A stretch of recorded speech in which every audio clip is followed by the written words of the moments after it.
Hello, hello, hello. Welcome back to Toy Thursday with Johnny Tiger on June 10th, 2021.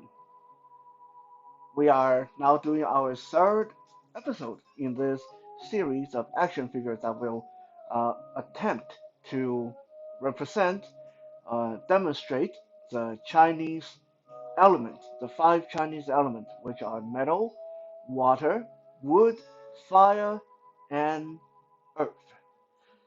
We have done two so far, so now we are on episode three, which will be taking a look at representatives of the wood element today. Like I mentioned before, the Chinese element basically plays all into the horoscope and uh, your fortune, feng shui, and stuff like that. Uh, so when you try to figure out your horoscope in Chinese uh, astrology, you got to first figure out uh, what year you're born, what kind of animal, what are you a tiger, or are you a rabbit, or are you a rat, etc., etc. And you got to figure out what element is your element. Uh, are you metal or are you water? And depending on the combination, for example, a water tiger can be drastically different from a fire tiger, and a wooden dragon can be drastically different from an earth dragon, etc., etc. To determine what element you are, you start by figuring out what is the last number in your birth year. So for wood, if your birth year ends in 4 or 5, such as 1984 or 1975 or 2004 or 2015, etc., etc., that means you are the element of wood. To opening today's show, we have a figure, a character that should be no stranger to a lot of people. And she is, frankly, one of my favorite Batman villains of all time. I first was exposed to her, I first saw her on the cartoon when I was a teenager, and I've been in love with this character ever since. I mean, not in love, as in I spend days or night dreaming or fantasizing about her. That would be weird. But you know what I mean. I just really am into this character. She is one of the very few characters that I not only have an action figure of, I actually have a statue of her in my room.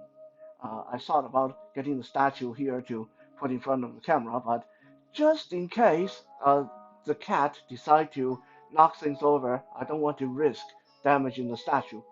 But we are showing a very pretty looking, attractive looking action figure of none other than the poison ivy. Some of you might remember the poison ivy from the old Batman movie. Some of you might remember her from the cartoon or various video games and various other comic books.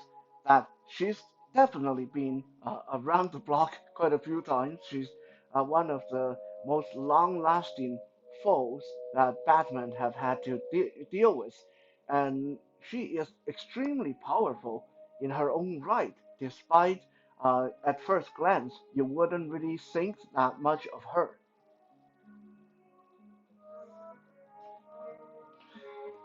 So who is Poison Ivy? For someone that has such a long history in the Batman comics and Batman franchise, I feel that if I want to go into all the details about who she is, we would be here for the rest of the night and we will never get through this video. But let me give you guys a quick rundown to refresh your memory, just in case you kind of think, well, I kind of remember Poison Ivy, but I don't remember what she's about. Poison Ivy was a botanist, aka a scientist who studied plants, for those who might not know what botany or botanists uh, are. Um, Poison Ivy was a botanist. Her name was Pamela Isley. I think it's Isley or Isley. I am not quite sure how to pronounce her last name. Maybe someone can enlighten me on that one. But her first name was Pamela. Anyway, Pamela Isley. We'll go with that. While she was working, she was seduced into stealing an ancient Egyptian artifact by her co-worker.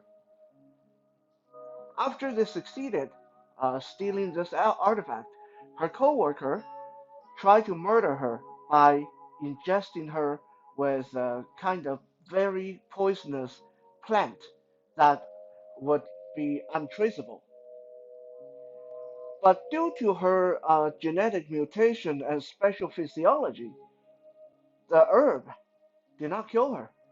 Instead, it triggered a mutation in her body and allowed her to be forever forced immune to, get this, she's immune to any kind of poison, any kind of toxic, she's immune to any kind of bacteria and any kind of virus. I bet she didn't have to social distance during the pandemic.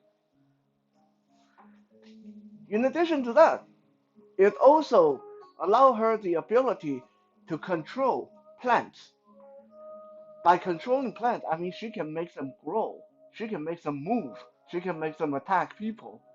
Uh, she can uh, basically make a tree grow out of the ground at the clap of her hand, and she can make weed and flowers and vines uh, take over an entire building in hardly any time at all. So she has that kind of ability. She can control plants to a very fine degree. She can also, with her own body, produce any kind of plant related chemicals, pheromone, and poison. Her earliest gimmick, as I remember, with when I first saw her on the cartoon, her earliest gimmick was she could kill people with a touch of her hand or with a kiss, which was her most common used gimmick or power in the early days. She would kiss you, and then her lips would pass on these poison like nightshade, or she could control your mind with that kiss. I don't no wonder why I really gravitated toward her because, as a teenager, here is this super deadly, super attractive, and really weird super villain that walk around kissing people to death. I mean, yeah, that was cool. I mean, Catwoman was cool. Okay, I mean, I have nothing against Catwoman, but Catwoman was pedestrian. She was like very kind of boring. She's a very attractive female running around in a cat costume and stealing stuff. Okay, that was okay. But she was attractive, but she's nothing comparing to Poison Ivy, who, like I said, go around summoning trees and plants out of nowhere, and she can kiss people to death. I mean, that's just like, such a twist to what we usually think of super villains or villainess back in the old days. I think what really captivated me too is that characters such as Catwoman and your other generic supervillains at the time, especially female ones, they kind of had the same kind of thing going for them: speed, stealth, attractiveness, and sometimes super strength.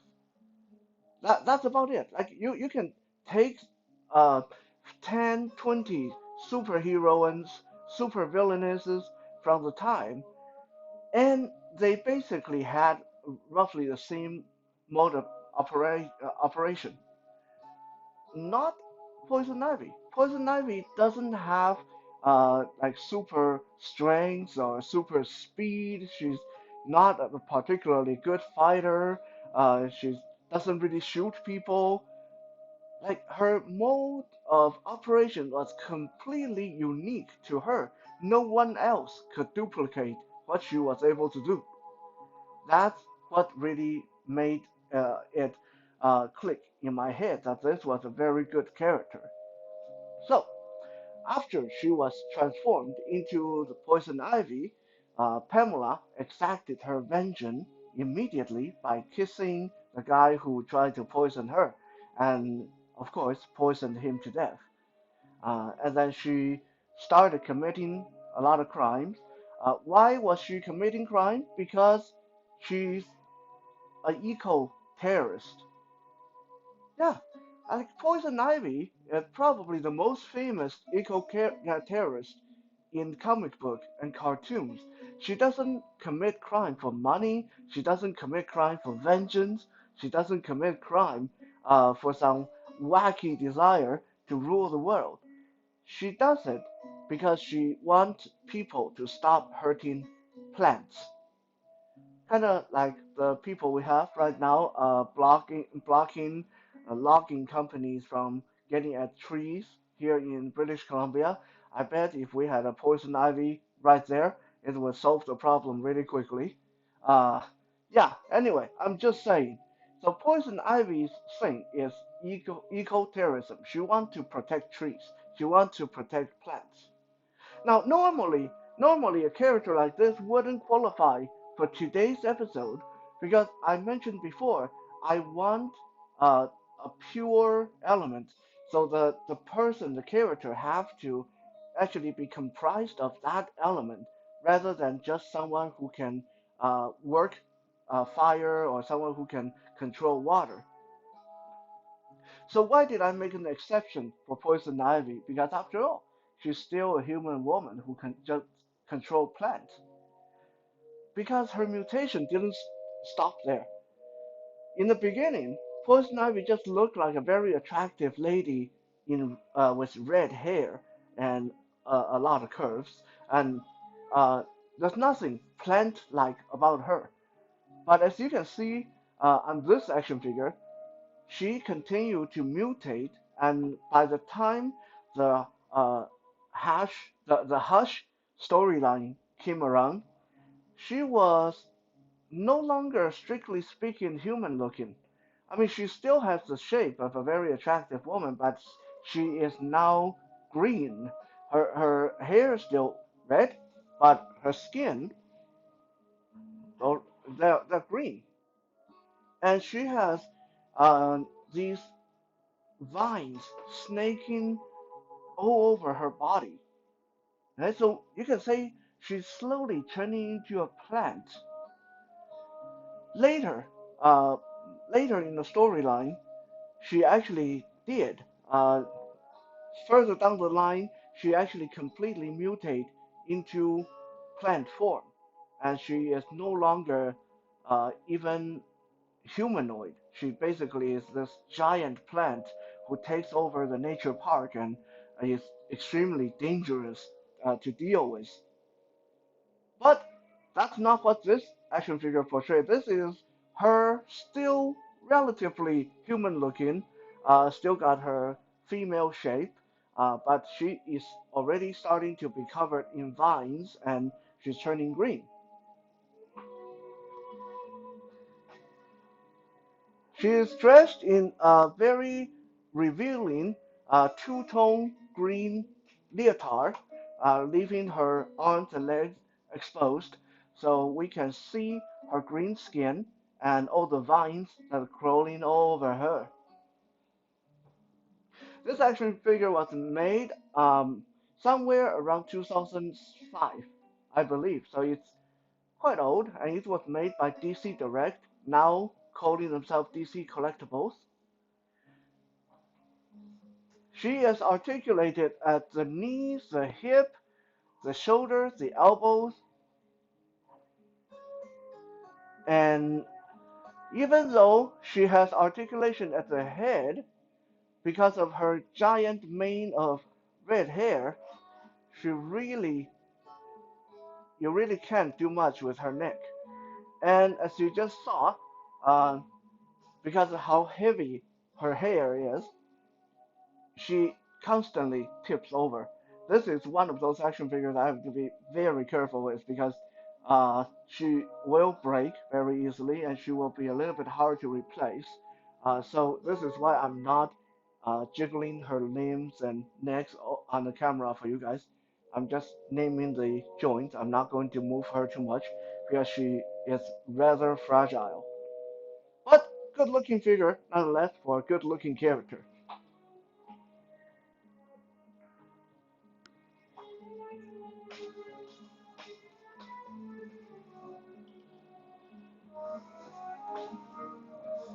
Now that we get the more human looking representative of wood out of the way, let's look at some real, uh, should I say, woodies.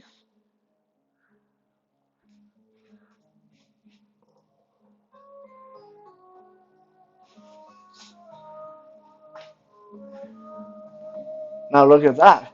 Now that is a representative of wood right there. This big plant monster, green and black coloration, still holding a relative humanoid shape with two arms and two legs, but definitely, there's no mistaking, this is a plant that just happened to grow in the shape of a human. Who is this? I remember growing up and watching my brothers play a lot of first person shooter, survival horror video games. And one of the series of games that always caught my attention, and I actually helped them with a lot of the puzzles, was the Resident Evil video game. Resident Evil, for those that don't know the game, it's basically a very simple scenario.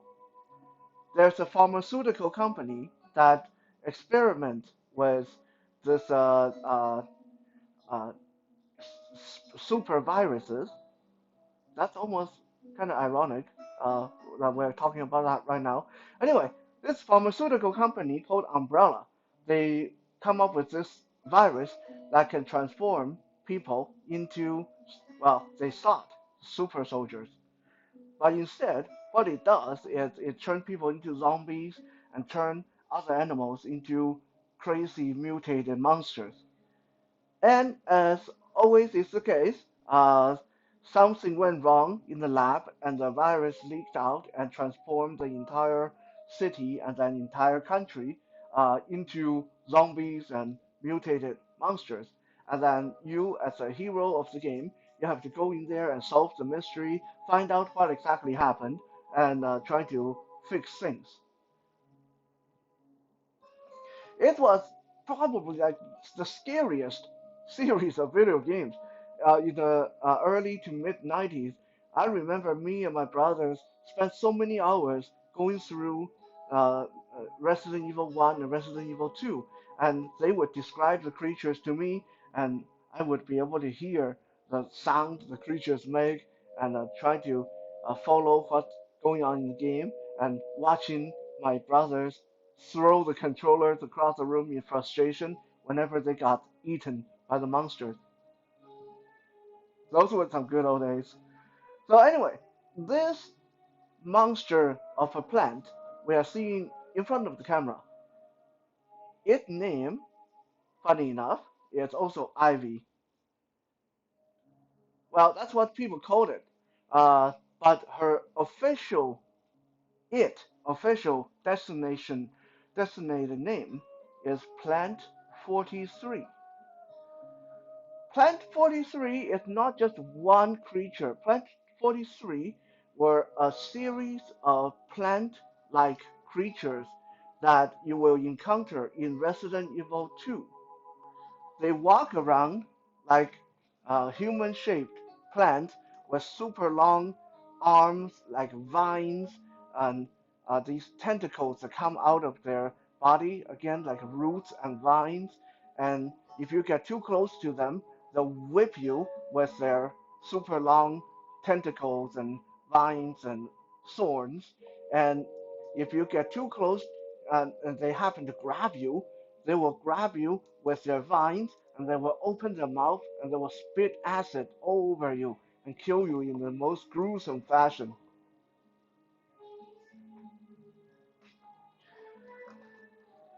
And if you dare to use the herbicide, the chemical you find on them, the herbicide wouldn't kill them. Instead, the herbicide will trigger a much scarier mutation. They'll get bigger and a lot tougher, and you'll have a good luck deal with them.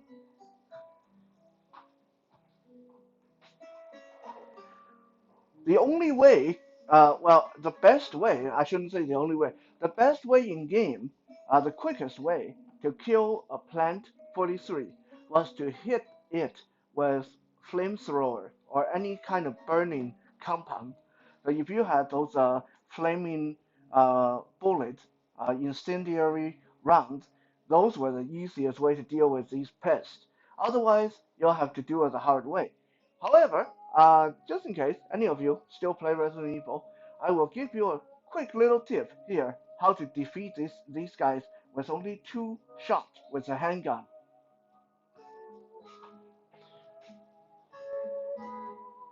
The first time you shoot the Plant 43, it will cause the creature to rear back and it will open its mouth and yowl at you.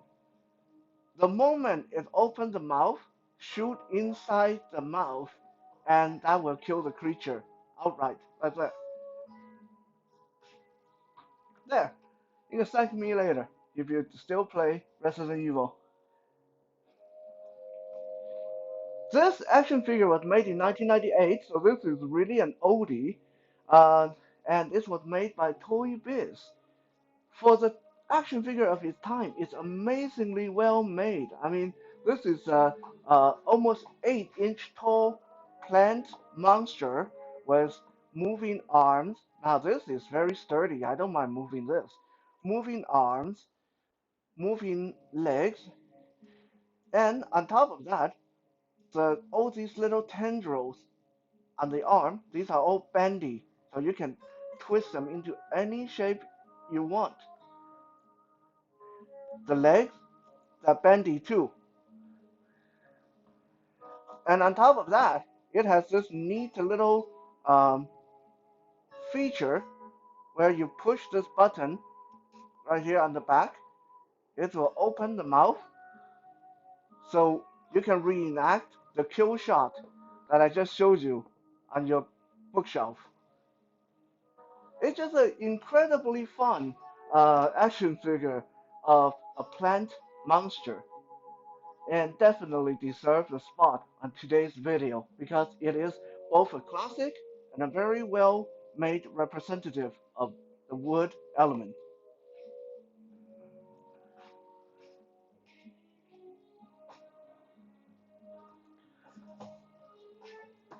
Moving right along, I want to show you guys one of the biggest disappointment in my collection experiences.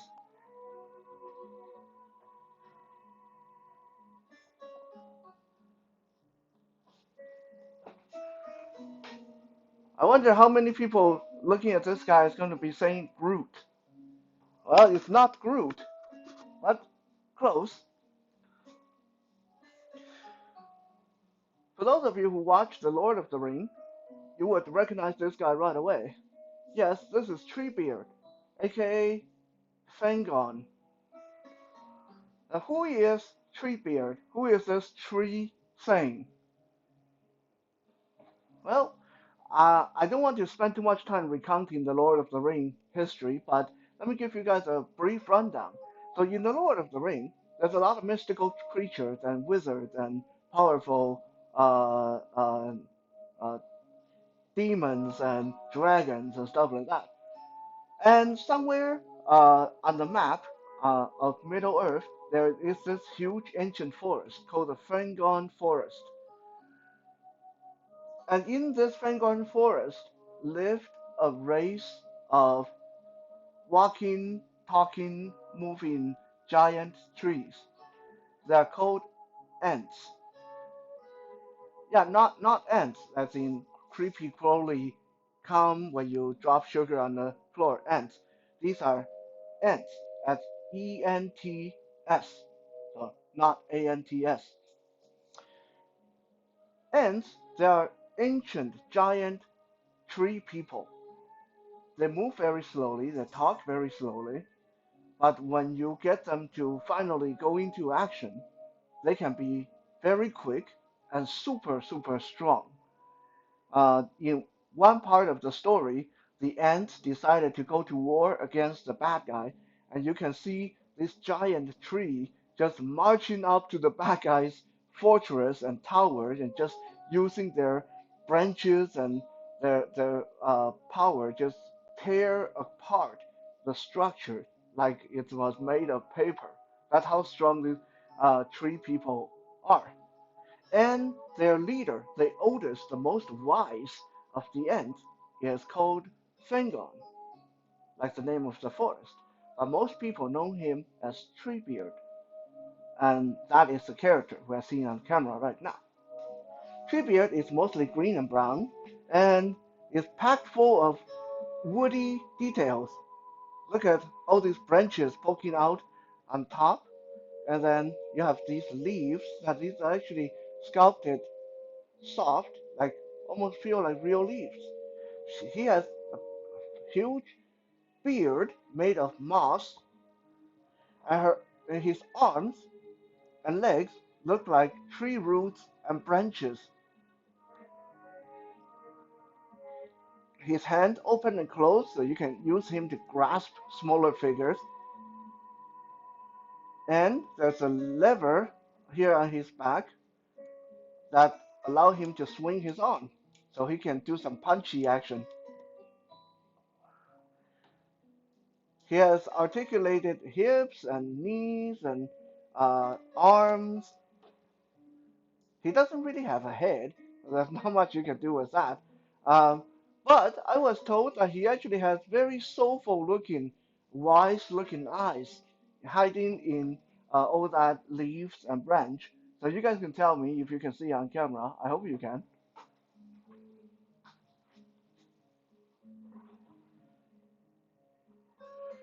The whole figure is textured just like wood. This is some incredible sculpting, incredible detail. Like I mentioned before, if you hand me an action figure and I can instantly kind of tell you what it's supposed to be, that's a success. That means the details so well crafted enough so I can instantly identify, oh, this is a tree guy with my fingertips. He was made in around 2004, so he's another oldie. Um, and for all intents and purposes, he's well made, really well made. And if you have small action figures like 2 or 3 inch guys, he'll work just fine. So why is he such a big disappointment? Why is he one of the greatest disappointment in my collecting experience? Because he's not the right Treebeard, not who I was looking for. You see, when Toy Biz was making Lord of the Ring figures, there was a Treebeard they made prior to this guy. That first Treebeard was 14 inches tall, has electronic features that would allow him to say lines from the movies. I spent many, many years looking for that Treebeard on eBay. Finally, one day, I saw Treebeard on eBay at an affordable price, and I immediately put down my credit card and bought it. And when it arrived, this wasn't 14 inches tall. This is barely 8 inches tall. I had no idea that Toy Biz released a second version of Treebeard that was a much smaller size.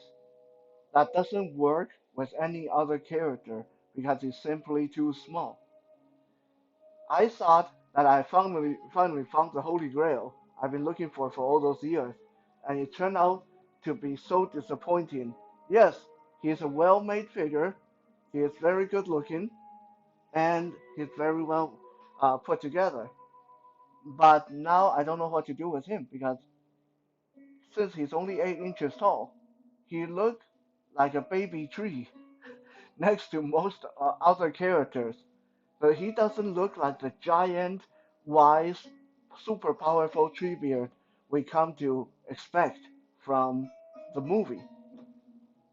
So yeah, Treebeard here unfortunately became one of the biggest disappointment in my collection history.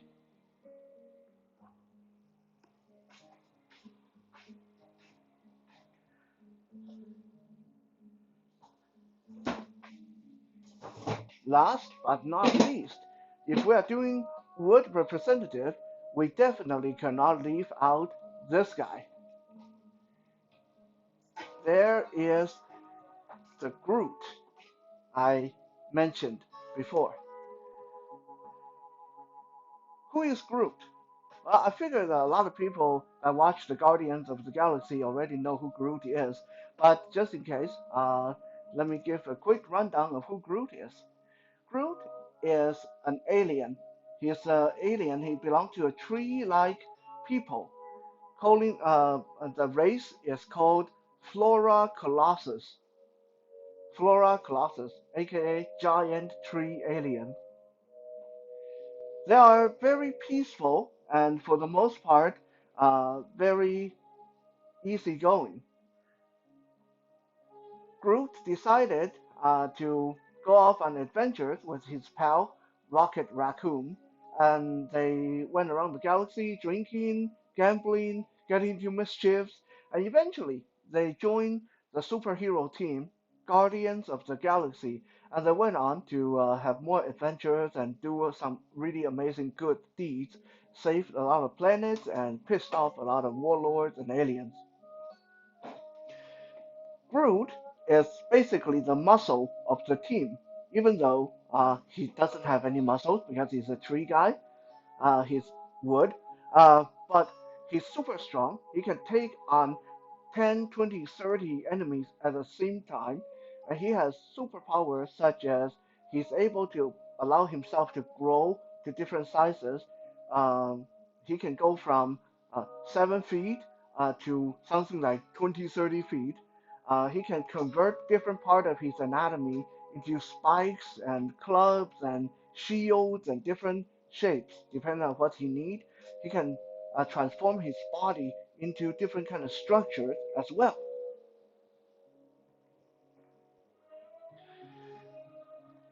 Because of his genetic composition and his biological shortcomings, because he's a tree guy, so Groot cannot really say anything. The only thing he can say, the only phrase he can say, and those of you who remember the movie, you remember this, is he can say, "I am Groot." So that's all he said ever. Like if you're talking to Groot, he just no matter what he's trying to say to you, it come out something like "I am Groot, I am Groot, I am Groot." He also has amazing healing uh, ability. There was many times throughout his adventure when Groot is destroyed, like blown to pieces by bad guys. And if you take any of those pieces of wood and put them in a flower pot, it will grow into a new, completely young Groot. So it's a little bit annoying. You have to regrow him, and he had to go from from a sapling into until you can get him to become a full-grown Groot. But he basically can't die. Like as long as there's any splinter of him left, you can regrow him. The action figure of Groot stands about 9 inches tall, and again, he's mostly brown and green and has a very humanoid shape, although there's no doubt that he is wood.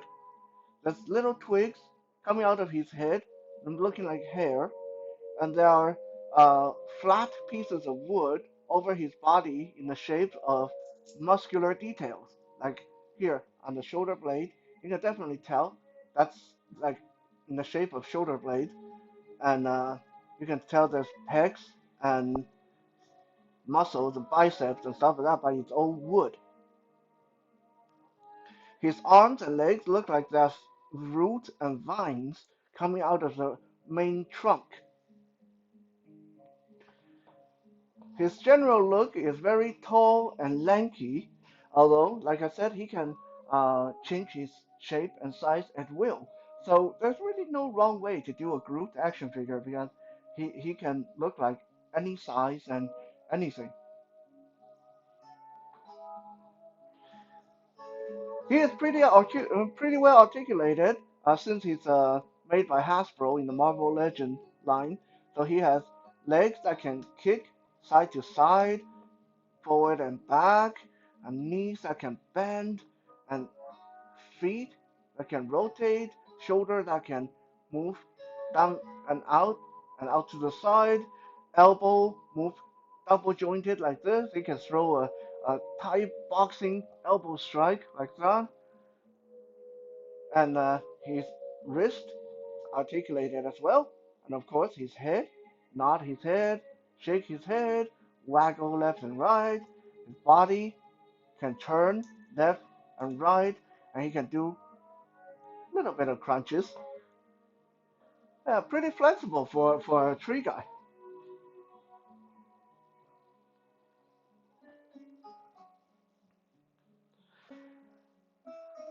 So before we end the episode, let me quickly talk about the wood element itself.